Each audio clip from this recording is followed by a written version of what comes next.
watch it, so forth. That's a disservice to the public. Oops,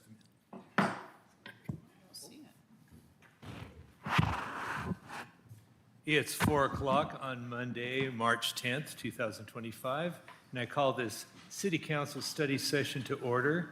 I'd like to thank everybody who's here, and I think we'll all have a really great time. And we'll start out, will join me for the flag salute, please. I pledge allegiance to the flag of the United States of America and to the republic for which it stands, one nation, under God, indivisible, with liberty and justice for all. And for the record, I want you to note that we have all council members, Councilmember Peretti and Councilmember White are absent. Being that this is a study session, we don't have to have them excused. I'd like to note that that Directors Madden and Robeck and Chief Hernandez is here with us. We have 3 items on the agenda this evening, or this afternoon, however you want to look at it.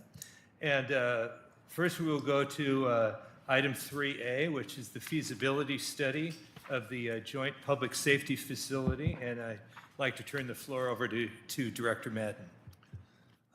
Thank you, Mayor Pro Tem. Tonight, joining us is East Pierce Fire Chief John Parkinson, and is it Kevin Stabenfeld? Oh. Gunnar Gladix. Yes, Kevin Gunnar Gladix.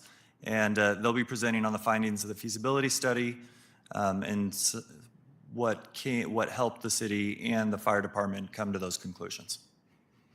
So, without further ado. Well, good evening, Council. Again, John Parkinson, Fire Chief, East Pierce Fire and Rescue. I'll just give a super high-level overview, and then I'm going to turn it over to Gunnar to actually give you some kind of go down in elevation a little bit and give you a little bit more detail, and then at the end, if there's anything that I can answer, I'm more than happy to. But again, this idea kicked off about a year ago, actually a little bit more than that both parties, both the city and the fire district, wanted to look at opportunities with the existing fire station to see if there was a path forward that made sense for both parties, really financially, that both of us could accomplish what we were after as far as police station needs as well as fire station needs. So that caused us to kick off a joint facility study that took us, like I said, about a year to get to our findings, and which we've received that report out about 2 or 3 months ago from Rice Fergus Miller, from Gunnar, that got us to a certain point of being able to say that we were satisfied that we had enough information, right direction for both parties was. But with that, I'll turn it over to Gunnar to kind of give an overview of what was looked at and kind of what led to our decision making as we went through that process. All right, thank you, Mayor and Council. As John said, we kind of engaged in a process to evaluate the facility next door to look at the feasibility of doing a combined police and fire station. One of the pieces of the process that we did was to evaluate needs from the police department and needs from the fire department. And that looks like what we call as a program. So evaluating which spaces do you need, how big are those spaces, what are some of the adjacency requirements for each of those spaces.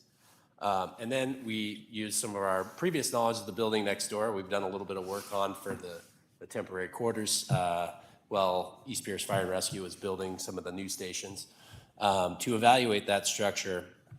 And we wanted to look at a few different ways to approach it. Ultimately, when we evaluated it, we looked at a 2-story solution, so we could go up, a 1-story solution that spread out further. And then we did another one, of course, just to say, well, if the joint facility doesn't work, what would be able to fit in there for a police-only solution, and then a fire-only solution of the other possible property site. So a couple of the kind of key findings that I have was when I evaluate existing buildings for feasibility, there's a couple of really easy rules of thumb. And one of them is if you're adding more than 50% of the square footage to an existing building, that would make you want to pause and decide whether you want to really add that to something that an older building that you're going to spend that much money on to extend its life 40 or 50 further years. So the two-story option, when we evaluated it, that building across the street is about 5,900 square feet. And adding the program elements and the stairs and elevators and then the extra hallways and those kinds of things got us up to some, like read my writing here, 15,800 square feet. So it's a 63% increase to total square footage from the existing.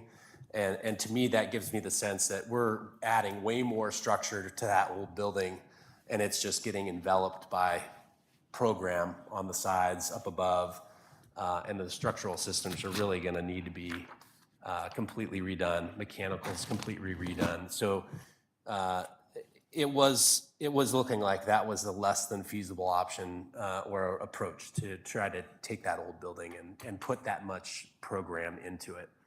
The one story, a very similar story, but spreading out across the site, kind of maxing it out in the directions that it could go. Again, this one, not as much square footage because there's not as much other circulation like stairs, elevators, but at around the 13,000 square foot mark. And so again, 52% of existing square footage to the new percentage or new square foot ratio. And the other thing I didn't mention on either of those two, we weren't able to satisfactorily include the fitness space that we wanted to program in any one of those options. It really, as a large space, as a shared piece between the two at 1,200 square feet, was a tough one to find a place for in the building or on the site in either one of those solutions. And so that became one of the challenges that wasn't really resolved by the space allowed on that site or in the 1 or 2 story options. When we broke it apart to study what would look like if we had one entity in the building, the police program fit in there pretty well. If they built out to their full program, they'd need a small addition of 1,000 square feet of a 15% addition to total square footage. So that told me that's a really feasible and consistent with kind of adding to an older building and investing in that building way to do that. Just as if we were using today's dollars, new construction, just to compare the costs, and we know pretty well because we just bid a project in December for the fire district, that's it's a 1-story stick frame slab on grade fire station of 10,000 square feet, and it's just right around at $700 a square foot. And remodels of this scope and magnitude would probably be in the $500 to $600 a square foot range anyway, because of the significance of upgrading the structural system to meet current seismic codes. And these facility types especially have requirements that go above and beyond normal buildings where they're essential facilities, and we have to upgrade and bulk up the structural systems to provide additional protection for the community. And those remodel costs were likely, hopefully I just said it was $500 or $600. So there wouldn't be a huge advantage.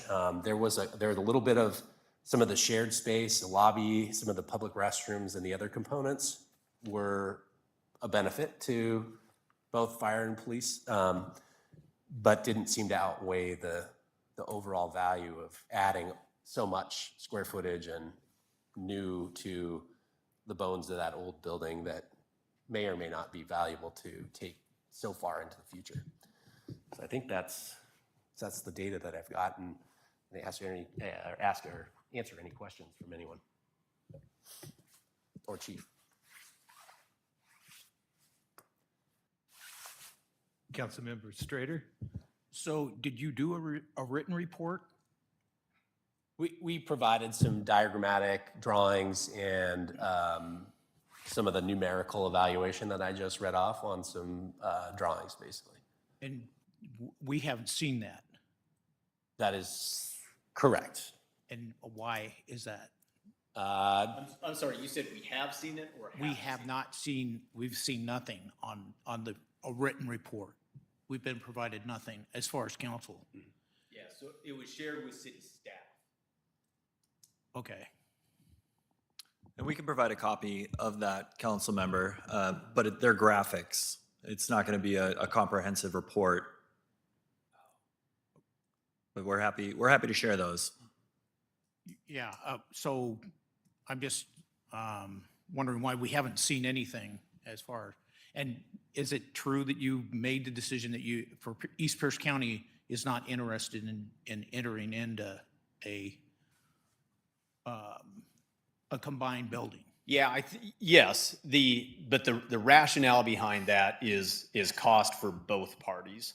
The cost for the fire district to do the project would result in a substantial cost, my taxpayers or your taxpayers, right? And so we're trying to balance what we see as the best opportunity for our citizens.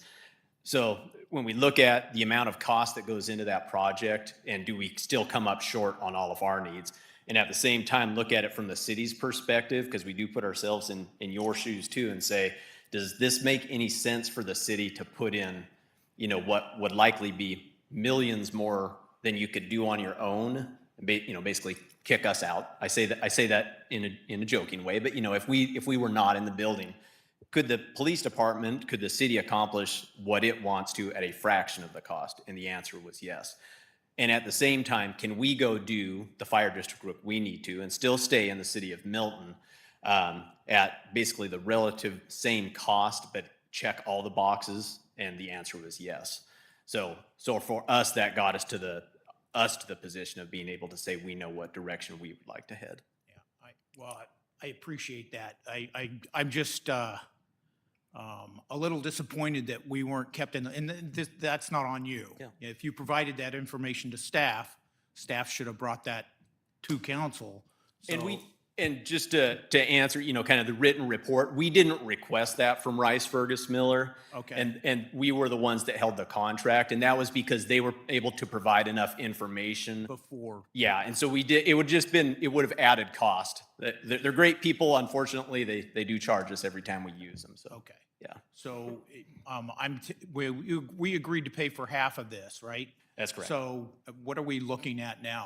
I believe that, and I apologize, I don't know the total number that was budgeted. I believe it was around 55,000, and I believe we're roughly about half of that we came in at. So project came in well underneath what we expected to see it, so. Okay. And, yeah, I'm wondering why we weren't kept in a better loop on this thing.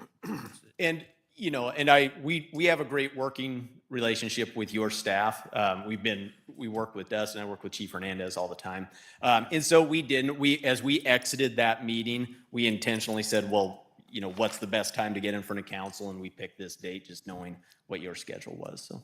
Yeah, I understand. It's not on you. Yeah. And council member, this is not a decision point for council today. And so there's not a lot of background information. The graphics, while they're conceptual in nature, got us to that answer of it was not a good fit for either party. And so there really is not a lot to share with council as far as showing our proof or the background work that came to the conclusion. That's what the point of this presentation is to provide that background and that you can hear it from both East Pierce Fire and the city. And just to add something to that too, is we came out with the engineers to look at the building and do a site walk. And when we did this work, we did want to pause because I didn't want to have them run off and do full engineering studies to encumber the city and the fire district with additional engineering costs that were going to not go anywhere. So it was kind of in an attempt to save some tax dollars and not spend the money, as Chief said. All right, thank you.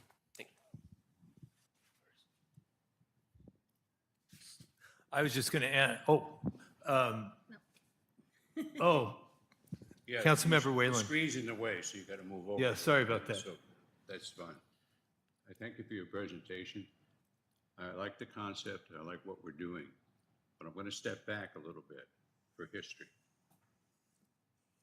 On May 6, 2024, the interlocal agreement between the City of Milton East Fire and Fire and Rescue for the initial development stages of joint use facility. I'm kind of reading back on some of the old information. I'm going to read back a little bit further. The station had been occupied by East Pierce. And it was a good relationship. It had always been a good relationship. But they left, and we invested a significant amount of citizens' money in refurbishing that station for the police department, for the clerk's department, and our investment and so forth. I'm concerned that this may change what we've invested in to allow East Pierce to adequately use the station for the function that you have.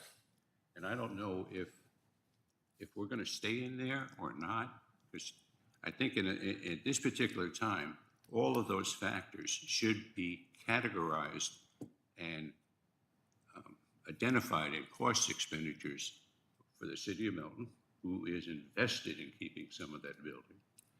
The police department, which has desired a significant amount of that building.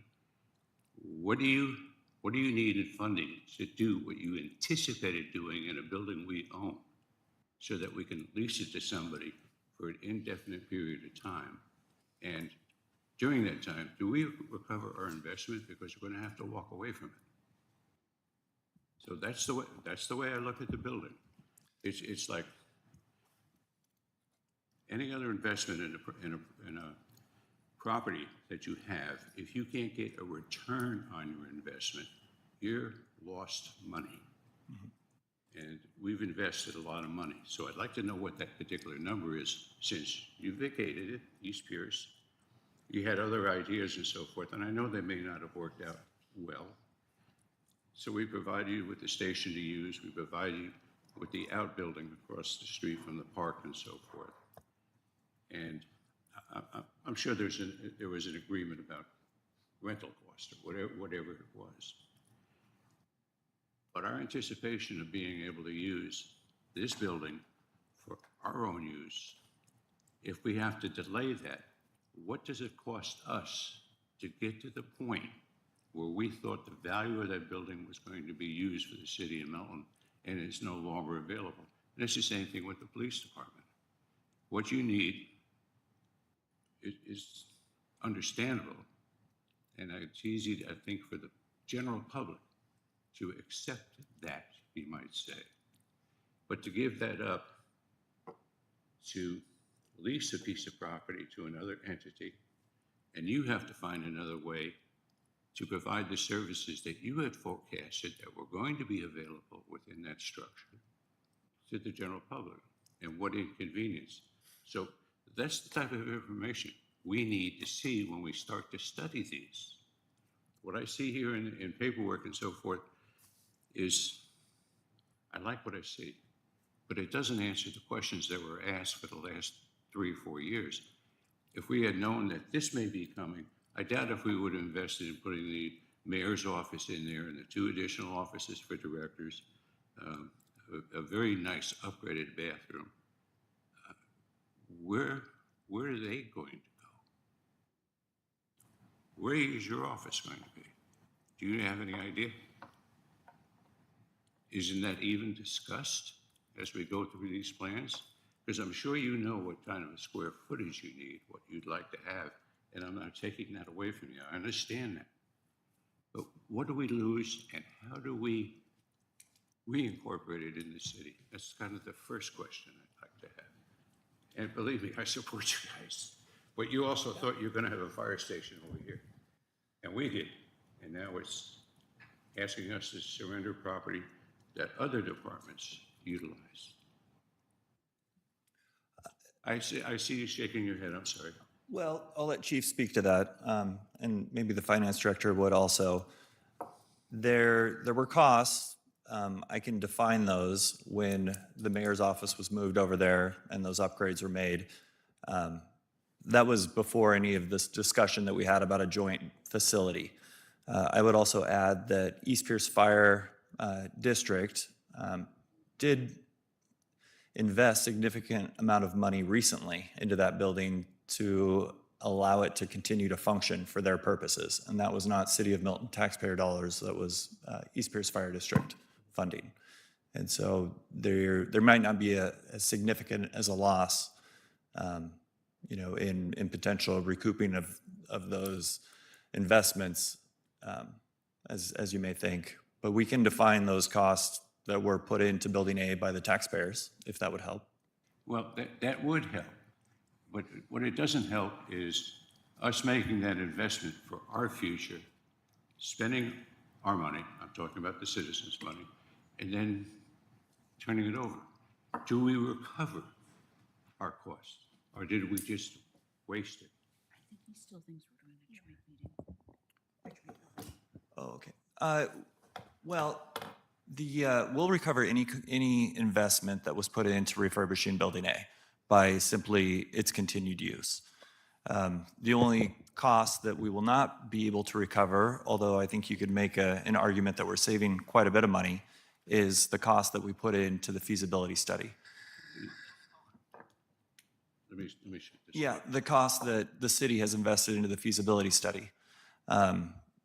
As Chief Parkinson said, that current budget is coming in around half. So I feel like they honored the cost savings element, that any element that was to be had in that feasibility study. And the city has determined, along with East Pierce Fire, that is more economical to go different ways, where we will now look at Building A for our future needs, and East Pierce Fire will look at another site. That was what we thought a year and a half ago, Right. when East Pierce vacated. Is that not correct? Well, So there's so still- we have not vacated the building. Vacated, but I would say anticipating vacating the building. Yeah, so I just want to be sure that you hear from East Pierce, our intention is to build a fire station in the city of Milton. Not here, it's across from Dave's of Milton, we own our property there. Before we started construction there, we wanted to know if something jointly made sense here. We went through that process. Our intent now, I believe I signed the contract this morning with Rice Fergus Miller, is to start the process on the property that we own. And so we would continue to occupy this building as a functioning fire station until that station is complete. But we have no intent of vacating the city of Milton, or we want to ensure that there is always a functioning fire station in the city of Milton. And I'd appreciate it, greatly appreciate it. And I knew of the potential that we had, which has changed, I understand. That potential for a fire station up off 11th, Oak and 11th, or Milton Way and 11th. Yep. Back there. The thing is, the forecast for that to be done in people's minds was a particular time frame. Now it's an unknown, and now it is a, I don't know, market value being paid for that space for a fire department or not? On this building here? Yes. Yeah, so we have a defined agreement. I believe we have an inflator built into that. So that's meant to capture current market value.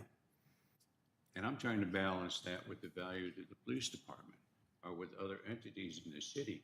We're going to have to do something different. Something different's going to cost us different money than doing it in our own home, the fire station and so forth. And I just want to be sure that we support you to the degree that's appropriate, but not at the expense of other departments or with the budget of the city of Milton. And that's fair. I think everybody can understand that. I don't want it to be too expensive for you to have a fire station here because you serve us very, very well. Just want to know the end game, the length game, and when are you going to get what you wanted and need, and it was agreed to by council that would be the exact location when East Pierce did move out and went to. I'm not sure why the station on 24th can't support what you used to support, and we'd like you in town. Don't ever get me wrong on that. But I just want to be sure that we're not getting kicked in the back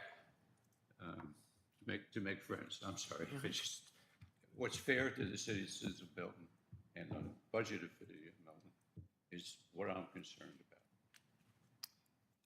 Yes, East Pearson Fire Rescue and the district has been a great friend that I've seen of the city of Milton. We've had that long-standing relationship and service agreement. I don't know the exact timelines, but what I have heard and anticipate is they're going to start designing for their property across the street from Dave's, and there's likely a 1.5 to 2-year window on that for construction. They'll continue to stay in Building A and serve the city of Milton residents until they open up their new fire station, at which point they'll move over and be 3 blocks away. Is that accurate? Correct? Yes. And I appreciate that, because what was, you might say, understood by a lot of folks and so forth, that you may not do that, not want to or find it viable to do that. You own the property now, but I thought there was a concept of maybe not doing it there. Our only concept of not building on that was if it made good sense to build here jointly with the city of Milton. That's the only reason that we had anything different in our plan. So what is more advantageous to East Pierce? To build a completely new station and so forth behind Cannon Construction? Let me use that as the reference, because I think everybody knows what it is. Or occupy this fire station. It's cost. We may have to do something else for the police department, but there may be resources to the city to do that because of using the fire department. I'm just trying to get a destiny balance of what's going to really happen, because what's really happening now wasn't what our anticipation was when that property was bought. Now it's a step back a little bit, using this for a little bit longer. And I thought there was I don't have all the information, I wish I did, as to why nothing's happening over there. Nothing's happening. So I can answer that piece for you, is that we bought that without the funding to build a fire station. We wanted to acquire property while we could. The bond that was approved by voters in 2018 covered 5 fire stations. It did not provide funding to build a station in Milton. However, due to the work that the district has done over the last 3 to 4 years, we've secured enough money to be able to build that now. So we have the money in the bank to be able to build the station today. So that's why we're moving forward now. Now, I'm losing a little bit of my memory and so forth. In bond issues, you collect so much from every jurisdiction to do everything you want. Yep. So what you want to do here is paid for by the bond issue. Is that correct? Where do you get the money to rent? So to rent, Well, that's what we're talking about. to rent is an operating expense. It's not a bond expenditure currently. Even though it's to the benefit of the whole East Pierce Fire That's and correct. Rescue Correct. community, Correct. not just us. Correct. So part of the bond doesn't pay your rent? No. The rent that we pay here for the city of Milton is paid as an operating expense. Sorry, I always thought that bond issues and so forth had a part in paying for that, but that's okay. So I know it's coming from a smaller pocket. Payment for the building and so forth is coming from a smaller pocket, not the large concentration of everybody in East Pierce Fire and Rescue who pays bond. I'm paying for part of Bonnie Lake because you're extracting so much money in the bond. But I'm not paying for Milton because you don't do that from the bond issue. So you're paying into both as a taxpayer of the district.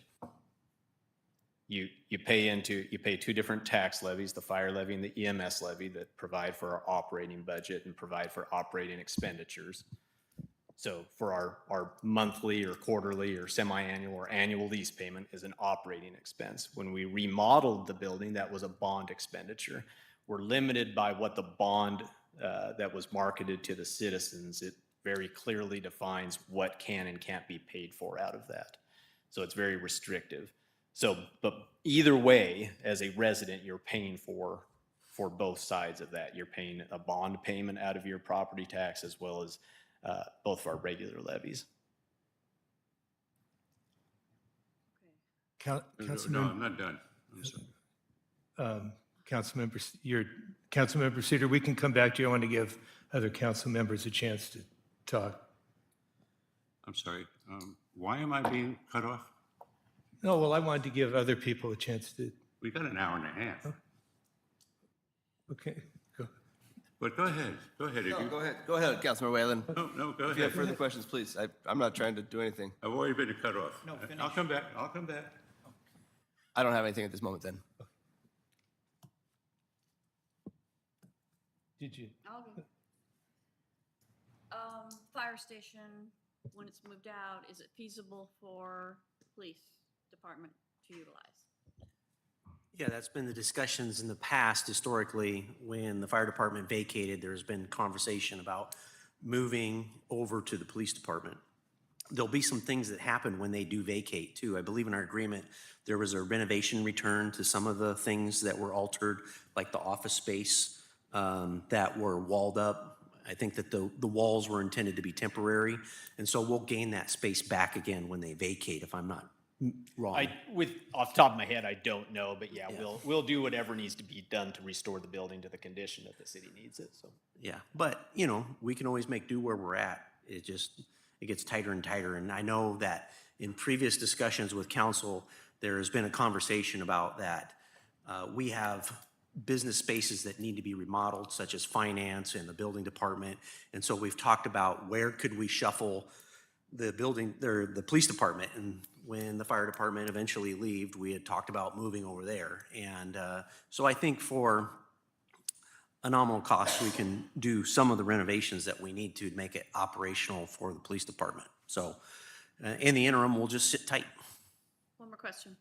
What's the space difference between where you're at versus the fire station? A lot. A lot. Yeah. And we've got things scattered. So like we would move our holding cell and our evidence and all of those types of things where we have them in different locations in the city. So, And Within your- this complex. And right? your yes, evidence, yes. all that could go over there. Yep, Exercise room could go over Yep, there. everything.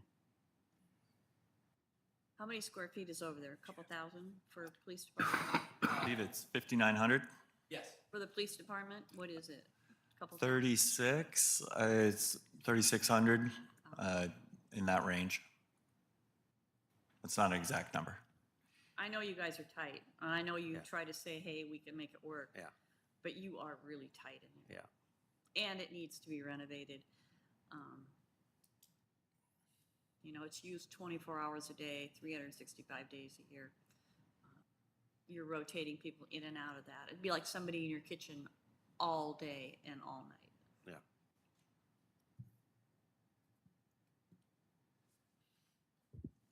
Yeah. Councilmember White? Yeah, I appreciate the fact that this study was done. I wish it could have turned out to where we could have coexisted, but I understand why it can't. And I look at that also as a good thing, because it frees up a lot more space to reconfigure the City Hall campus. And you know, going forward, I think it gives us more options and more opportunities to move the various departments around so that they can better interact with themselves and the public. So I'm sorry you won't be here, but I'm also glad that, with the options that it opens up for us.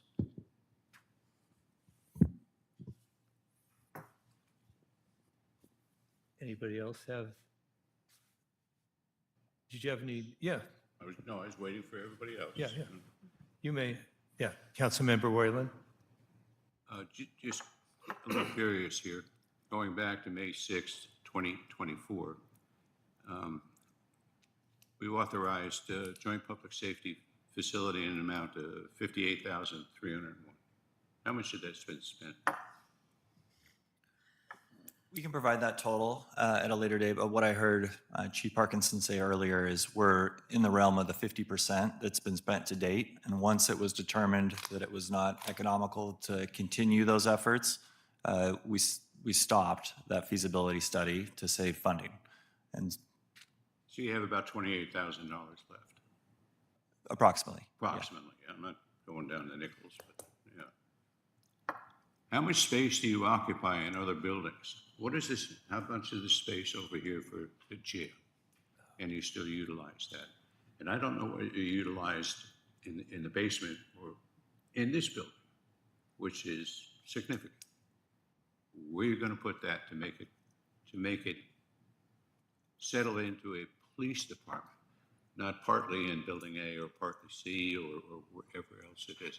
And I thought that was a concept for us in the future to utilize the building that we presently own. You know, how does that work? Well, the conversation that we've had with council is taking into consideration all these other spaces that we have squirreled away, is that we could fit all of that into the fire department. That's what I thought it would be, but you can't do that now. You wouldn't be able to do that with East Pierce leasing it out for a period of time. No. So it's an inconvenience that we thought we had an answer to that we're going to have to lay for a couple of years. And it's just well to be knowing that from a council member's position. I've got a list that I'd love to talk about 9 particular issues and so forth. Would that be possible tomorrow after the Public Safety Committee? Or Just are you just asking for some more information tomorrow? Is that what? I don't want to blindside you with all these questions. I'd rather have a little bit of a discussion to give you an opportunity Sure. to articulate the right answers. And I don't mean that you would make anything up. It's just I don't want to take everybody's here time at a council session. Maybe it's a study session, but it's a council session. And I don't mean to take up everybody's time, but there's not that many other relative questions that I'm listening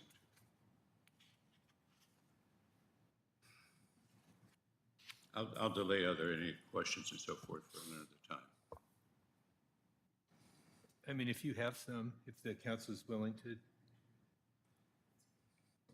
you willing to take his questions? Sure, yeah. Okay. Yeah, Go ahead. I can always try to answer the best of what I can, so. And I just want to bring up a point, one of the things you said was that, that the move for police over there would be delayed now by us staying there for 2 years. If we were building jointly, police would be delayed by 2 years to get over there because the project would have to be complete. So it's the same, there's no time lost there, is my point. Okay. Thank you.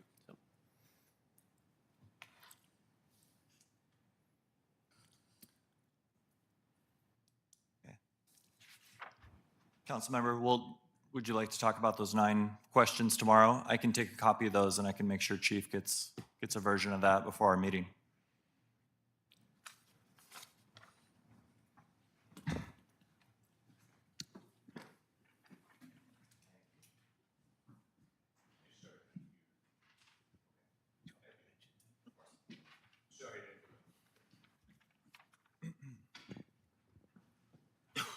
So we'll discuss those after the committee meeting tomorrow. Correct. Knowing that, so we'll move on to item 3B, which is the 2024 fourth quarter financial report. And I'd like to turn over the floor to Director Robeck. Thank you, Mayor Pro Tem and Council. Thank you. Thank you. Hey. We'll be presenting the fourth quarter report for 2024, fund by fund as usual, but please let me know if you have any questions or need any additional information as we go along.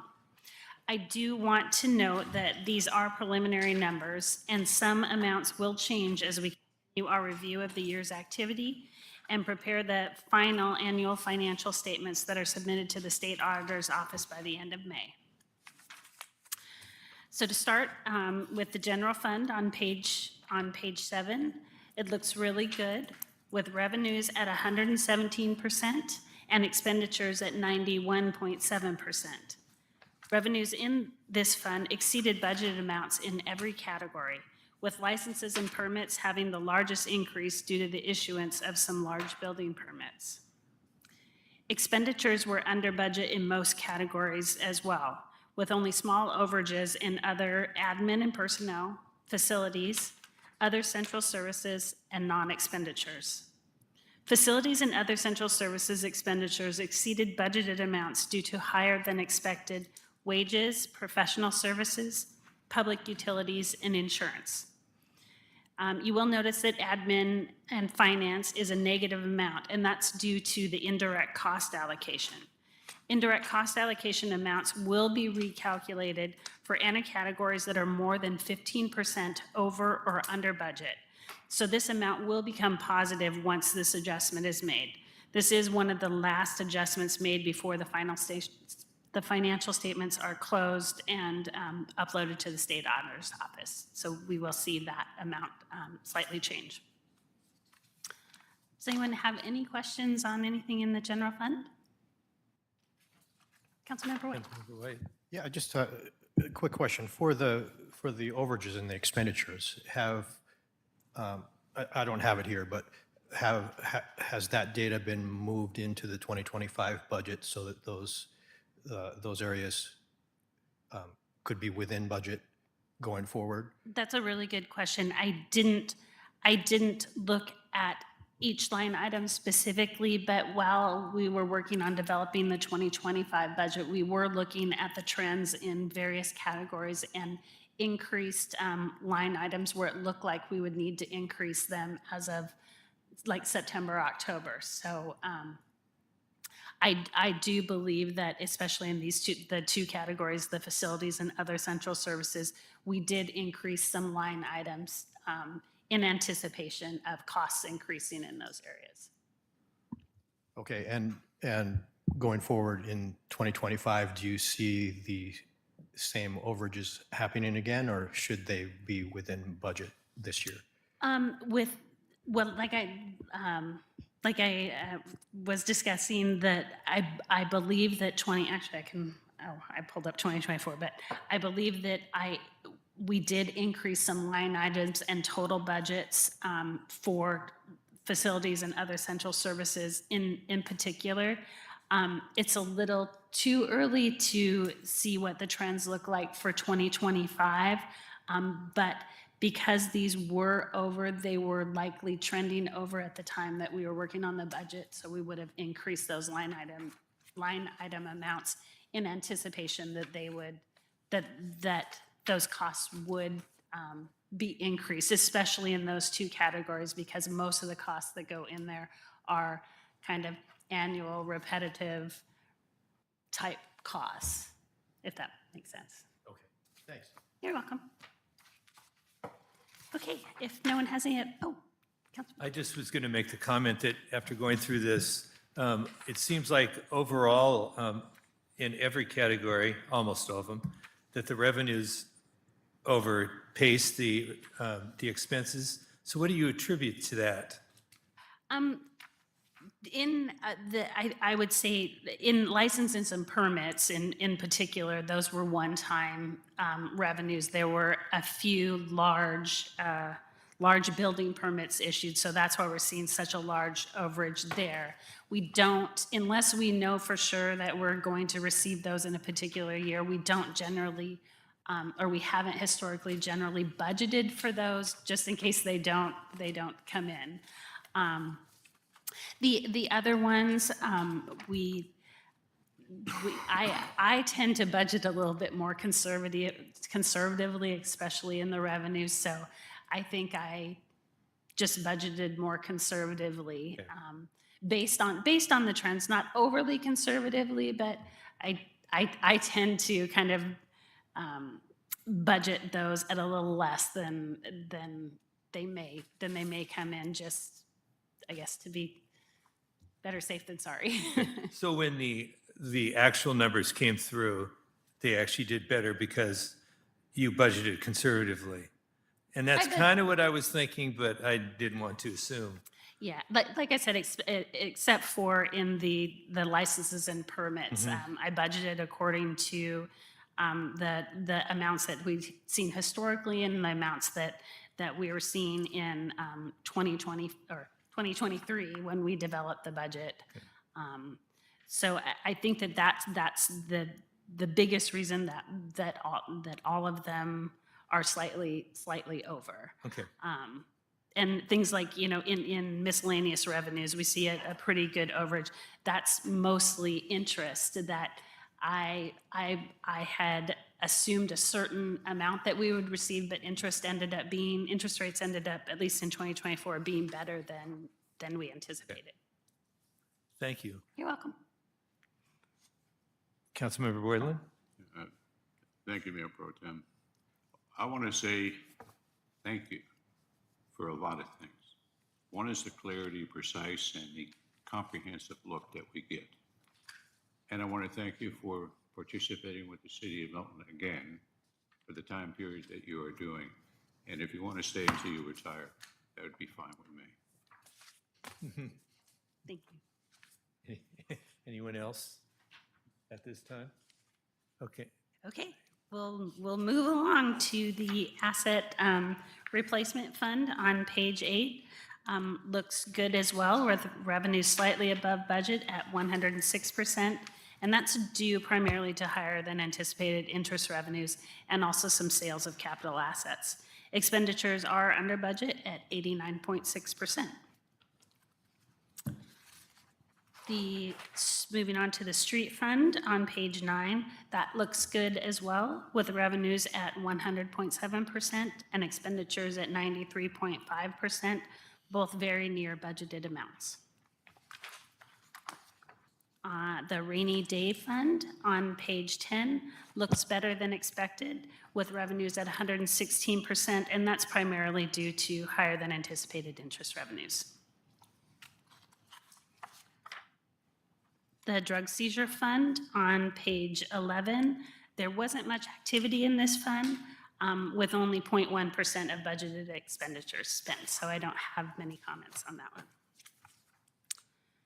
The criminal justice fund on page 12. The criminal justice fund looks good, with revenue slightly above budget at 100.4% and expenditures below budget at 88.8%.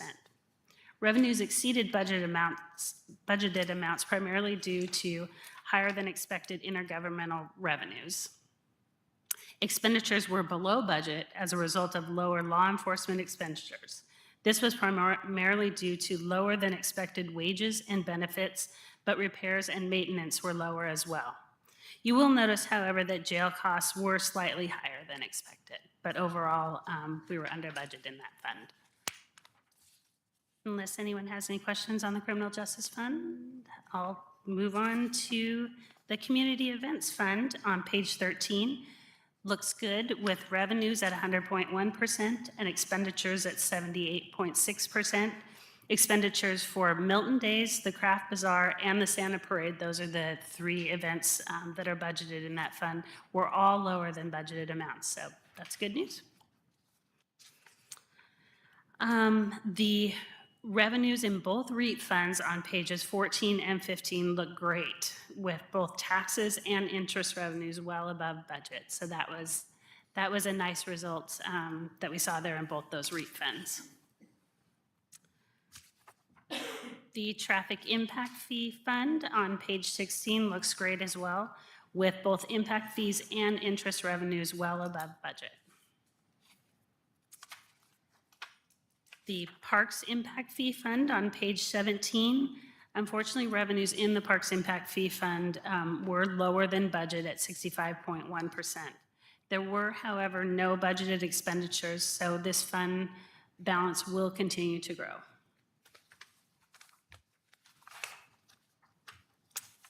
Next is the Capital Improvement Fund on page 18. Much progress was made in 2024 towards completing projects budgeted in this fund. The 2 largest projects were the SR 99 and Porterway intersection improvements project and the TIB street overlays project. Both of these projects were partially funded by state grants, but only some of the related funds were received in 2024.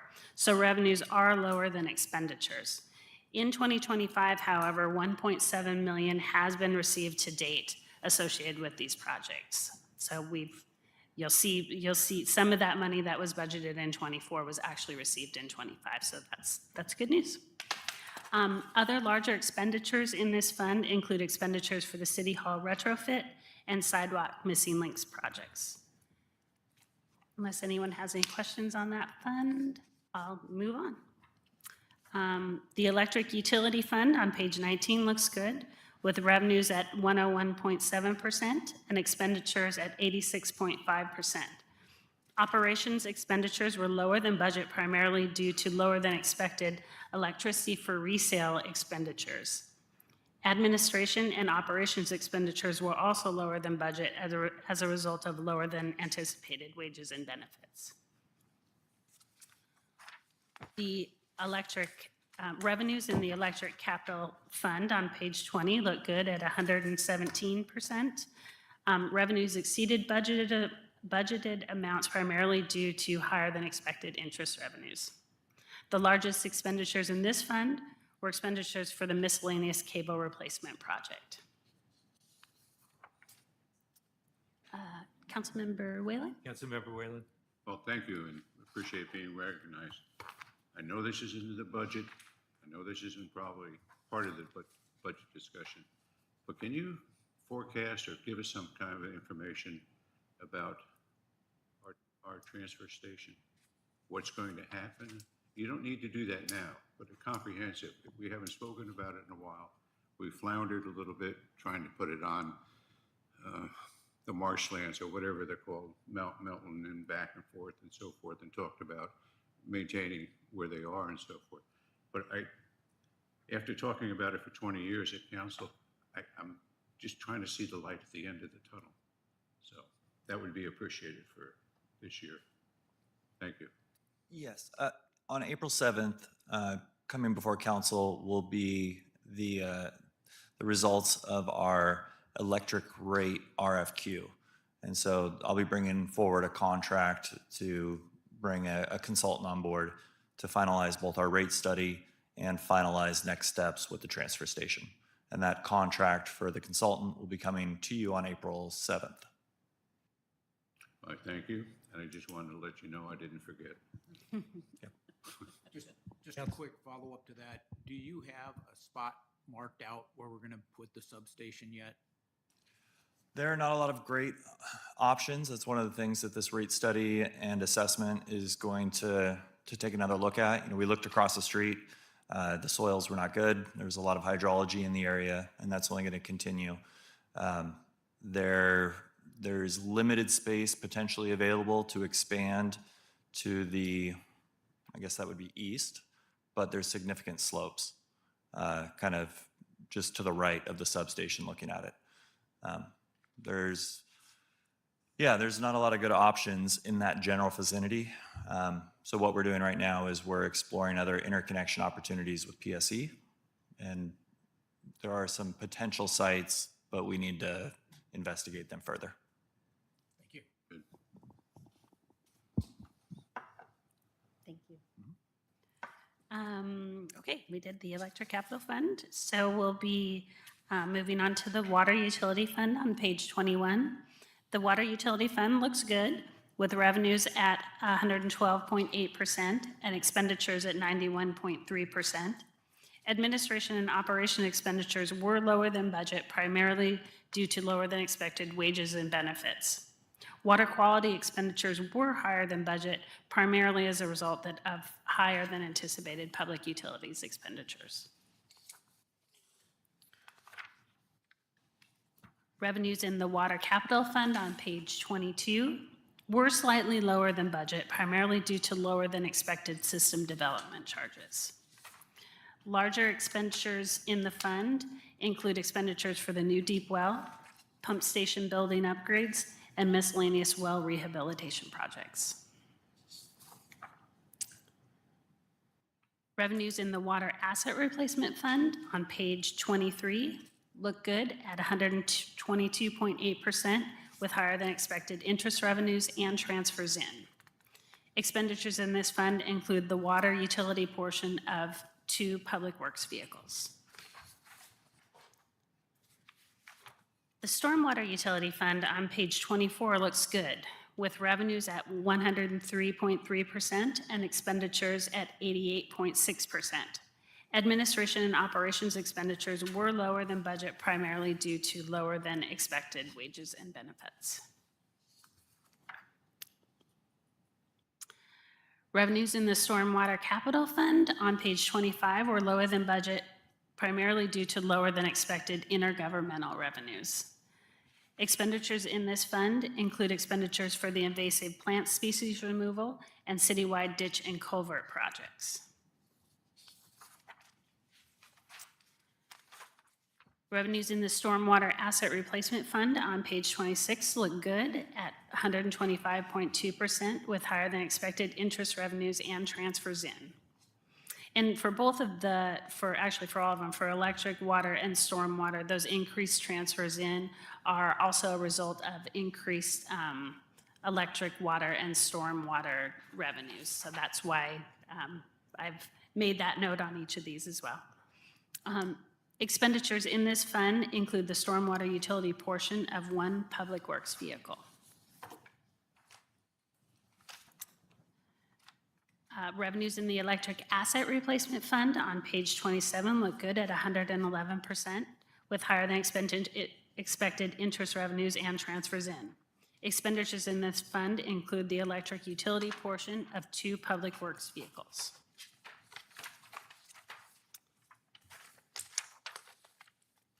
Expenditures in the vehicle repair and maintenance fund on page 28 are under budget at 78.9%.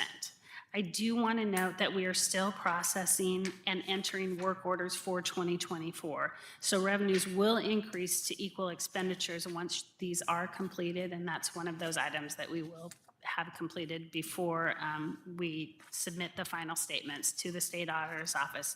That will have a slight impact on other funds, primarily a little bit in the street fund, but primarily the water, electric, water, and stormwater funds may see some increased expenditures in those funds. But we've seen that each of those funds was is currently under budget by pretty good amounts. So I don't anticipate the look of them as a whole changing much. But I did definitely want to mention that that is one of those items that's still outstanding, and we're working to get those entered. And lastly, the Information Technology Fund on page 29 looks good with revenues at 100% and expenditures at 92.8%, both very near budget. Those were all the prepared comments that I have. Does anyone have any other questions, comments, suggestions?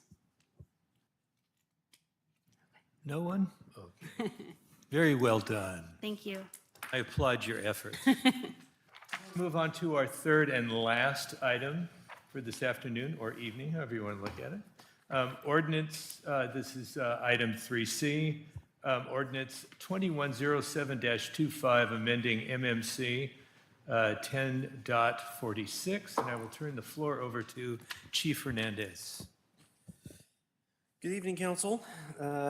I have here as agenda item 3C, and it is, as I had mentioned in previous director reports, that there has been legislation that has changed and our ordinance had become outdated, so we worked with the attorney who rewrote our ordinance so that it is compliance with the new legislative updates. And so what you have before you from page 35 through 40 is a clean copy, and then Exhibit A, where you have the red line version, is the additions to bring us into compliance. And so this is a matter for discussion tonight, and then hopefully we'll pass in the next formal council meeting that we have. Any questions? Councilmember Strader. I believe under the legislation, they dictated where the money could go from the cameras. My understanding is that it has to go to like street improvements, sidewalks, high-speed areas, that kind of thing. I didn't quite see any of that addressed in this. Is that because It's in there. it is? Okay, I missed it. That was one of the biggest changes that we Yeah. had to make sure that we included in our language or ordinance where the money was going and how it was to be dedicated. So with that, that means all that money that we're getting, that's going to be generated from the cameras will go into that specific fund. Correct. It's not We- going into the general fund. Correct. And the director is going to be Yes. working on setting that fund Yes. up for recognition by council. Yes, with the, under the previous regulations and guidelines, those monies, if, those monies could be spent in any, basically in any way the city had chosen. But they are now limited to the language in there. So I will be bringing back probably a budget amendment to modify how we presented that in the budget. And after reviewing some of the new language and guidelines, we will probably need to create a new special fund dedicated for those revenues, because they will now, instead of being able to use for many different things, they now will have a very restricted, limited, I shouldn't say very restricted limit, but they will have a restricted purpose, and the best place for those is probably in a special revenue fund. So it was, when we as staff discussed it, we thought it would be best to bring that back to council as through a budget amendment. So that will be coming as well. So that special fund, is there specific parameters that, because I don't want it to be vague, I want it, to be specific rather than vague. If you, Yes, and it is on, I gotta put my glasses on to see that. page 45. On page 45, it of the section B of the packet does specifically outline those particular uses.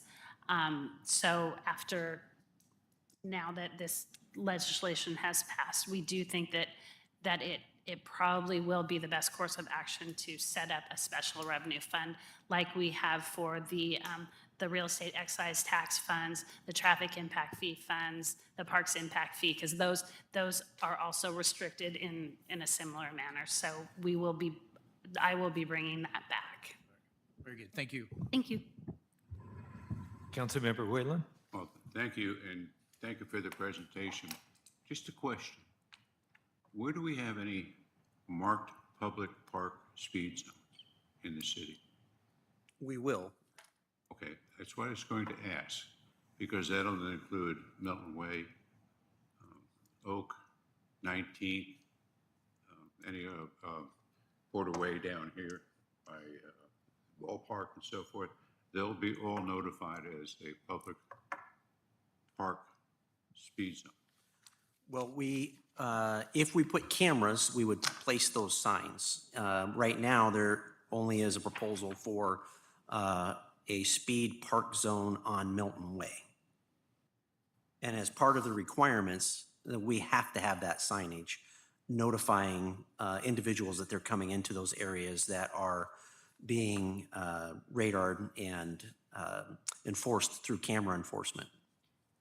They only have to be on streets with enforced camera, or can they be advisory signs like on 19th between, what is it, 15th and, I got to think of my street name.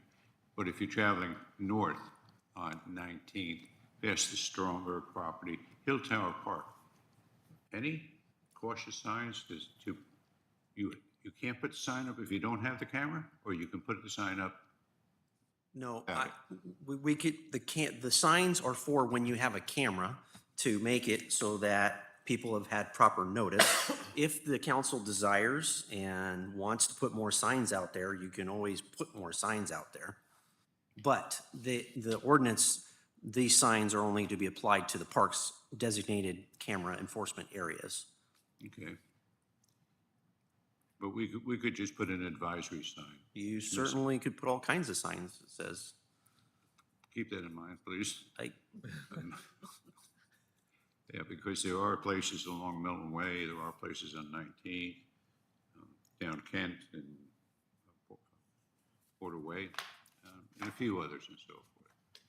And I think once you put the cameras in, and once you put the signs in, speeding is likely to be moderated to a degree. Because everybody's going to think that there's a camera someplace, but you don't have to have a camera. right. Just a thought. And thank you. Councilmember Cedar? Thank you. A couple questions and a comment. Chief, is this going to change the intended placement of the cameras that are currently authorized? No. This is just to update the legalese of our ordinance so that it is more in line with the legislative mandates so that we meet that constitutional threshold with some of the things that have been put into the new legislation.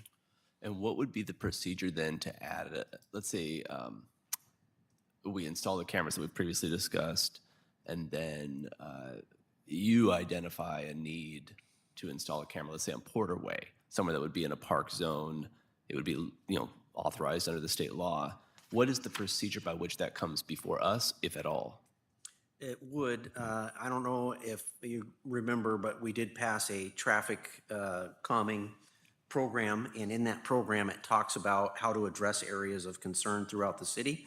And there's a study that is to be commissioned or done, and we look at several options, whether it's environmental design, such as changing the roadway so that we have a roundabout, or we change so that it's more serpentine, or targeted enforcement with emphasis the old-fashioned way, or cameras. So yes, right now, we're not just going to be able to put cameras out there without coming back and presenting information to council about, hey, we've noticed this is a problem, here's the study that we did, and here's are the different options or tools that are available to the city to try to get people to slow down or increase pedestrian or motor traffic safety, such. Yeah, that's interesting. I hadn't considered that a camera could only be installed as a result of it processing through the traffic calming program. Is that kind of your understanding as well, Director Madden? Yes, I believe a traffic study should be the first step with any type of permanent revisions. Okay, great. Thank you for that clarification. And then Director Roebuck, I had a question for you regarding the funding. So after 4 years, a quarter of the funding goes into the state fund that, in my understanding from the legislation, is that it's designed to kind of facilitate statewide active transportation or that sort of thing. Are you aware of any other precedent for that type of fund? Like, is there any other revenues that go into a larger state fund like that? Gosh, that's a good question. There, seizure funds that are like police seizure funds do require a certain amount be remitted to the state. That's the only thing I can think of off the top of my head. There may be others. There's a special fund that we're going to have to start remitting back to the state. Yeah, and that wasn't that what you were referring to? Yeah, The exactly. 25% or the 20? It's what is it? 25, I believe. 25%. Yeah, that it's just such a novel idea. I don't have a position on it, but just interested it'll be interesting to see how we implement that and what that does for the funding overall. Right. Yeah, Section D, page 46. And then the last thing was just my comment. Thanks, Councilmember. Which is regarding the funding sources, setting up that special fund. I interpret that as pretty in line with what we've talked about before. So it can be used to fund what it takes, the police resources it takes to facilitate the program, and then the remainder kind of goes back into the city to facilitate active transportation and traffic safety. Is there any areas that anyone over there feels we are going to be limited in our ability to use the funds in a way we want? Is there something about this as it reads where you're like, shoot, now we've lost the ability to do X? Well, I've had discussions with our city attorney I've had discussions with the MSRC attorney, the Municipal Resources, and looking at the legislation, I said, are you telling me that we cannot pay for police officers to add, to help offset our costs? And his answer was no. Both of them, their answer was no. And that it is very clear in the legislation about how these funds are to be used.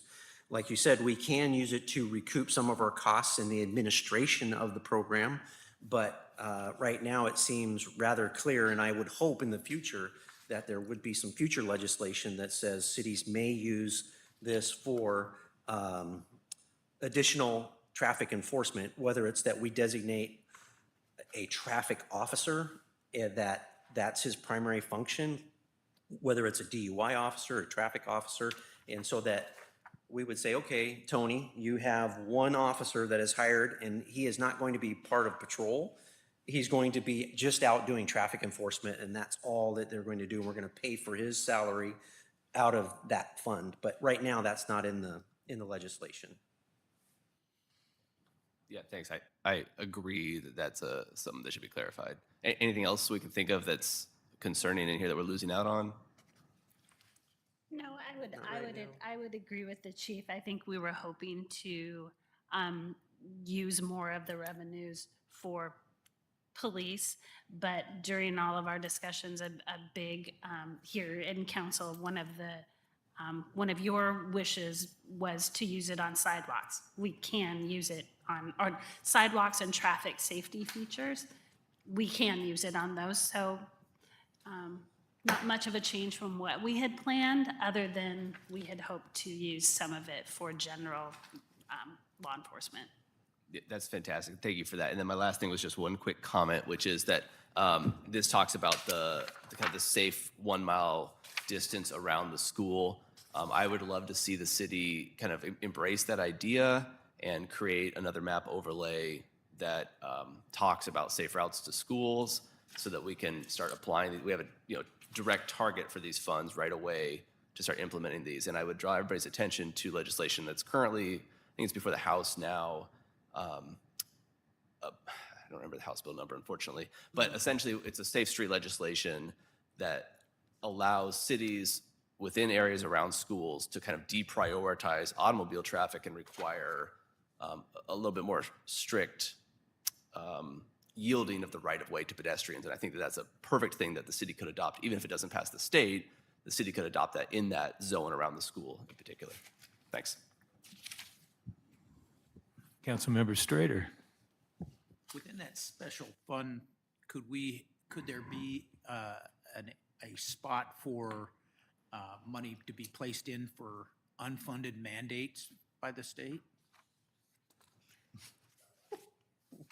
That's a good question. At this point, I agree with Chief. I would say no, because it is the language in the new legislation is fairly clear. I personally am hoping that it will be modified to include some additional items moving forward, because previously these photo enforcement revenues really could be used as the city chose to use them. So this is a change. I anticipate that some jurisdiction may kind of push back on that, and hopefully they'll broaden over the, in the future, they'll broaden the uses of those monies a little. All right, thank you. So being that you can't use them for officers, I would assume that you probably can't use it for equipment either. Would that be? The legislation is pretty clear. Administrative costs for administering the program. And it had to do with the political climate at the time, because there's even was a push to push it over to Public Works and to have non-commissioned individuals doing the traffic cameras. And we've had discussions in our leadership meetings about trying to get it over to Public Works, but there's no desire, so it'll continue to stay on the police side. Yes, and I think, again, it was because there was a lot of complaints probably from the citizens about the program, and so the legislation tried to fix what they thought were incentivizations to create these as a money grab. Right. And so they've made it very strict on how we can do it. So my thing would be and probably every year we should review our traffic calming program and put bulleted and goals and know that we're going to have a budget now for this program and say, okay, every year we're going to do this, we're going to do this, we're going to do this, and we're going to expense this much money. Anyone? Oh, I do Councilmember Hall. Yeah, I do see on page 39, it lists what you can and can't do. And number 2, the cost to administer, install, operate, maintain the automatic safety cameras, including the cost of processing infractions. What does that entail? That means if I have a police officer in charge of the program, I can pay for Okay, so that they are officer covered. to administer the program. Okay. There's some more conversation that we're still having, and we're trying to wrinkle out whether or not that means that we'll have to do a time study. So if council gives me one officer to do this program, am I going to have to account for all of his time and go, okay, well, 50% was administering the program, and so the other 50% is going to have to come from the general fund. Or we end up just hiring a limited special commissioned citizen to do the review of the infractions. Councilmember White.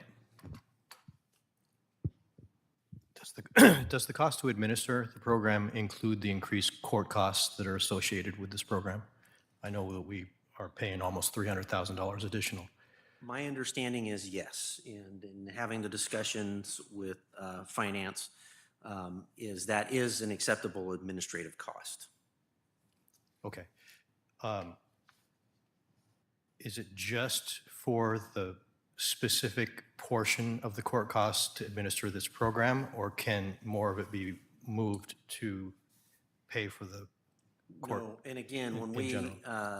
have negotiated our contract with Puyallup, they are very good about parsing out exactly what our expenses out.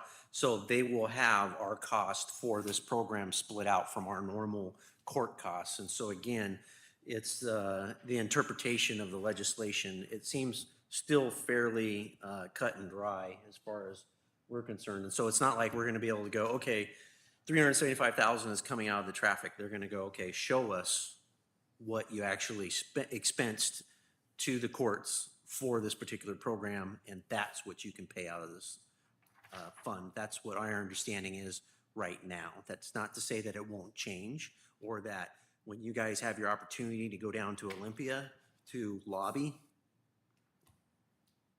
Okay. Also, with regards to Section 1, where it talks about what the revenue can be used for, when it says complete streets approach as defined in the RCW 4704010, what is that? Yeah. Yeah, go ahead. So the city adopted a complete street ordinance. I don't have the particular year in front of me, but that defines what that means to the city of Milton. And then the state has an RCW, maybe Michelle will pull it up, but that just clearly defines when state funding is selected, what you have to do to acknowledge and evaluate whether complete streets would make that pedestrian situation safer. I guess what I'm asking is for an example of a project that would fit into that definition. Yeah, I don't have a good example off the I top just of my want to, head. and I'd like the public to understand as well, and to know what it is that we can do. Because this is a huge restriction from what we thought it was going to be. And so I'd like to sort of, and I think my colleagues should also have a list of what's possible. Because we haven't installed a camera yet. I think we should talk about whether it makes sense to go forward based on what the advantages to the city for having the program would be, and what the money could specifically be used for as a set of examples. I'm not asking for the answer right now, but. Yeah, but well, I if think we the could- if we- benefit If we is- could get that prior to us making a final decision on this, that'd be great. And I'll go read this RCW as well, but I think it would be helpful for not only the council, but for the general citizenry to understand what it is that the revenue from this program is going to. The RCW, Does it list, does it have? active a- Yeah. transportation includes forms of pedestrian mobility, including walking or running, use of mobility assistive device, such as a wheelchair, bicycling, includes both traditional and electric assisted bicycle and other devices.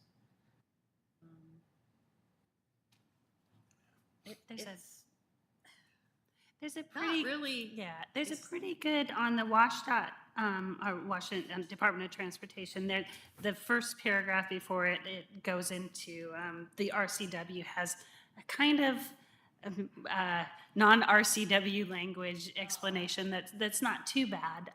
It says, complete streets are streets for everyone. A transportation system that accommodates all forms of transportation is more accessible, comfortable, economical, sustainable, and efficient in the travel space provided. Complete streets means planning, designing, building, operating, and maintaining the transportation system that enables comfortable and convenient access to destinations for all people.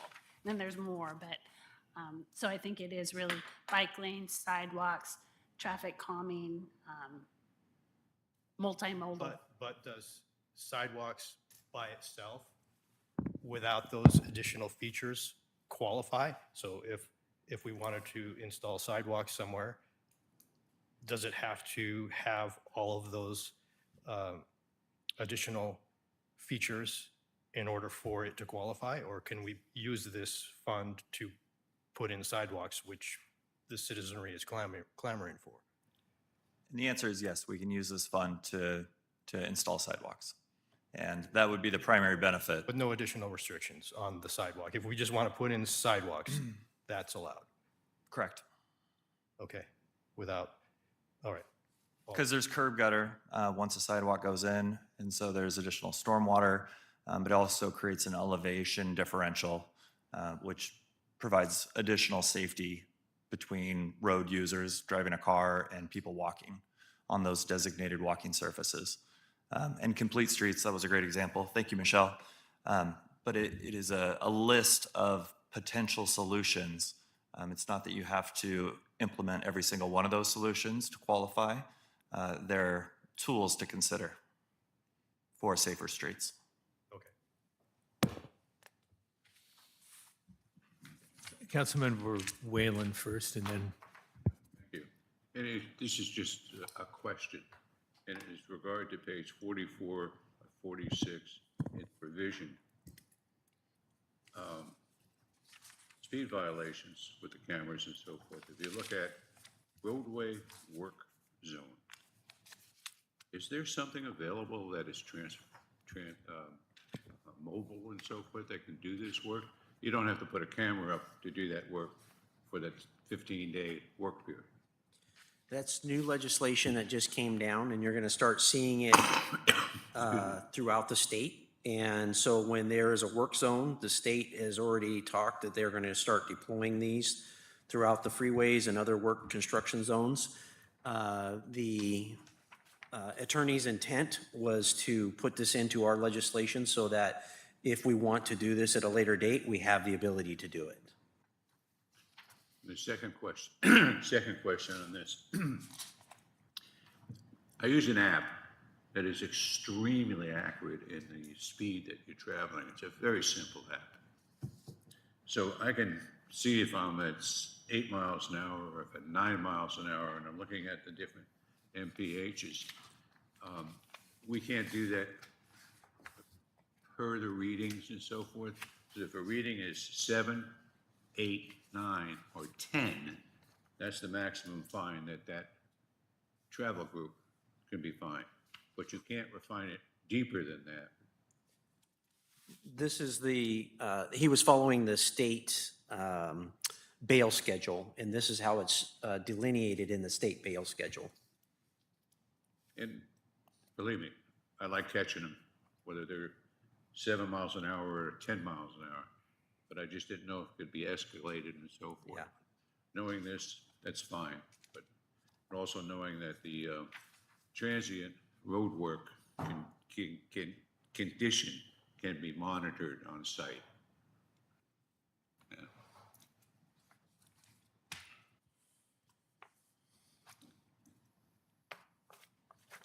Councilmember Hall? Back to sidewalks. How expensive are they? It really depends on what supporting infrastructure is going to be required, whether we have to redo storm or if there's a semi-failing water line underneath that new sidewalk, so it makes sense now to repair them. But in general, $250 to $300 per lineal foot.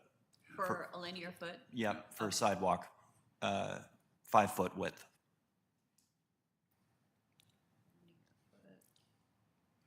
I'm going to ask for a favor for a question after all this is finished Okay. on the subject. Is anybody else have any? Councilmember Whalen? The Porterway and the road work, very good, Thank you. very good. The day after I think they were finished, somebody tried to go through the guardrail and down onto I-5. I don't know if you've seen that or not. You've seen that? It was intentional. Yeah, pardon? It was intentional. It was intentional. Thank God they weren't over I-5. They were just trying. in the apron. But somebody intentionally wanted to go through? Folks, watch out there. Did he make it? Luckily, they flipped onto Porter, but they were trying to get down to I-5. So I take it they have a new home for a while? Yes. Thank you. Well, seeing that all agenda items have been concluded, I adjourn this meeting at